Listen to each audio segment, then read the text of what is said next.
Bismillahirrahmanirrahim. Assalamualaikum warahmatullahi wabarakatuh. Bagaimana kabarnya teman-teman?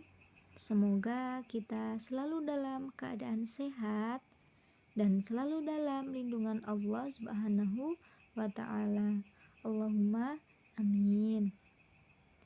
Alhamdulillah, pada kesempatan kali ini kita akan belajar bersama-sama mengenai deteksi dini penyimpangan pendengaran. Sebelum itu, izinkan kami untuk memperkenalkan diri terlebih dahulu. Kami dari kelompok 6 yang beranggotakan Karina Kusumawati, Elia Fitratunisa, dan juga Hilma Hanifah. Langsung saja kita ke pembahasan. Yang pertama, tujuan deteksi dini penyimpangan pendengaran. 2. Waktu pelaksanaan deteksi dini penyimpangan pendengaran. 3. Alat yang digunakan dalam deteksi dini pendengaran. 4. Cara melakukan tes daya dengar atau TDD. 5. Interpretasi deteksi dini penyimpangan pendengaran.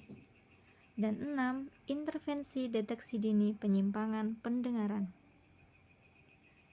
Baik teman-teman, kita akan mengupas tuntas dari ke-6 poin tersebut.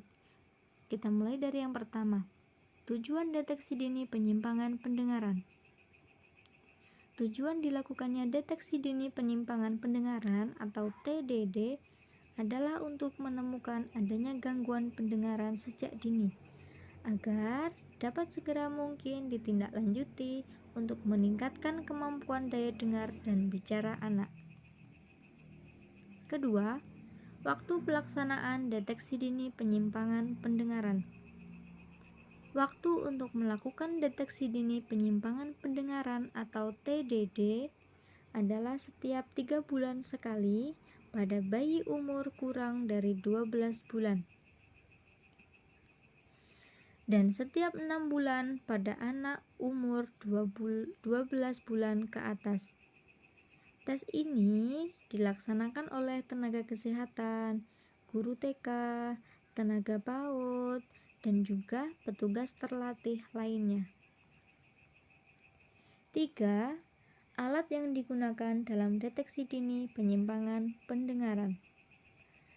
Alat yang diperlukan untuk melakukan TDD adalah instrumen TDD menurut umur anak. 4. Cara melakukan TDD. A. Pada anak umur kurang dari 24 bulan, kita bisa menanyakan tanggal, bulan, dan tahun anak lahir, serta menghitung umur anak dalam bulan. B. Pada anak umur 24 bulan atau lebih, pilih daftar pertanyaan TDD yang sesuai dengan umur anak. C. Pada anak umur kurang dari 24 bulan. Semua pertanyaan harus dijawab oleh orang tua atau pengasuh anak. Katakan pada ibu atau pengasuh untuk tidak usah ragu-ragu dalam takut menjawab. Karena di sini kita tidak mencari siapa yang salah dan juga siapa yang benar. Kemudian bacakan pertanyaan dengan lambat, jelas, nyaring, satu persatu, dan berurutan. Menunggu jawaban dari orang tua atau pengasuh anak. Apabila jawaban ya jika menurut orang tua, anak dapat melakukan dalam 1 bulan terakhir. Dan apabila jawaban tidak pernah, tidak tahu, atau tak dapat melakukannya dalam 1 bulan terakhir.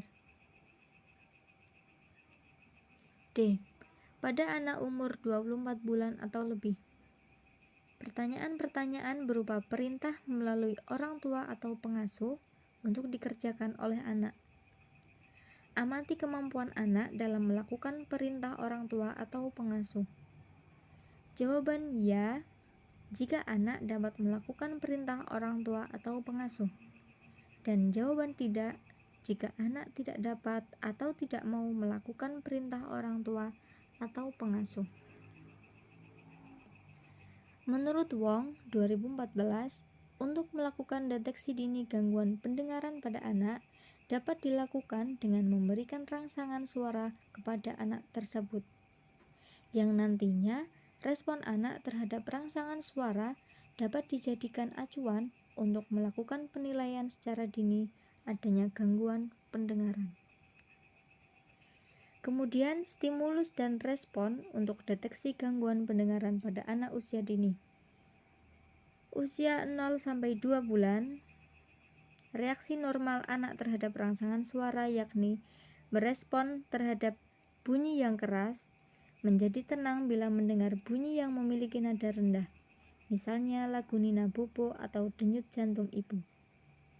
Usia 2-3 bulan, apabila bunyi dibuat setinggi telinga, maka anak akan memalingkan kepala ke samping.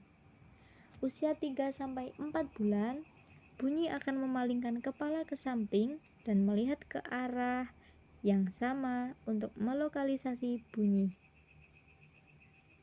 Usia 4-6 bulan, anak dapat melokalisasi bunyi yang dibuat di bawah telinga, yang diikuti dengan melokalisasi bunyi yang dibuat di atas telinga, dan akan memalingkan kepala ke samping serta kemudian melihat ke atas atau ke bawah, dan juga mulai dapat membuat bunyi tiruan. Usia 6-8 bulan, anak mampu melokalisasi bunyi dengan memalingkan kepala dalam arah melengkung, berespon apabila dipanggil namanya. Usia 8-10 bulan, anak mampu melokalisasi bunyi dengan memalingkan kepala secara diagonal dan langsung menuju ke arah bunyi.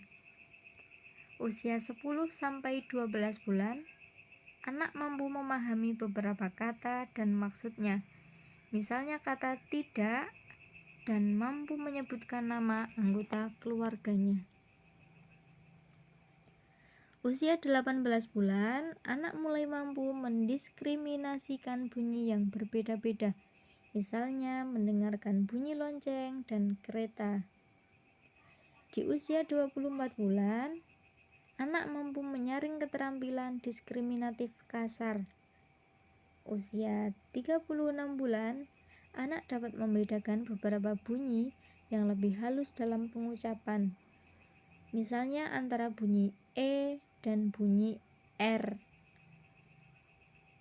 Pada usia 48 bulan, anak dapat membedakan suara yang mirip, misalnya suara huruf F dan TH atau suara huruf F dan S. Kemudian pada poin yang kesekian, yaitu interpretasi deteksi dini penyimpangan pendengaran.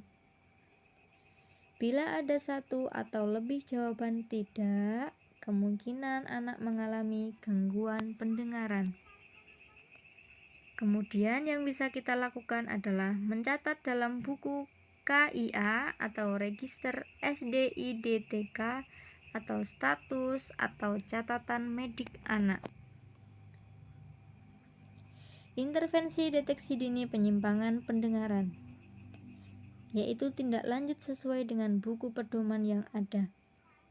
Rujuk ke rumah sakit bila tidak dapat ditanggulangi.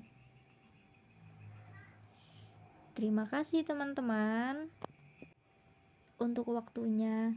Semoga kita bisa mengambil hikmah dan semoga bisa dengan mudah dimengerti.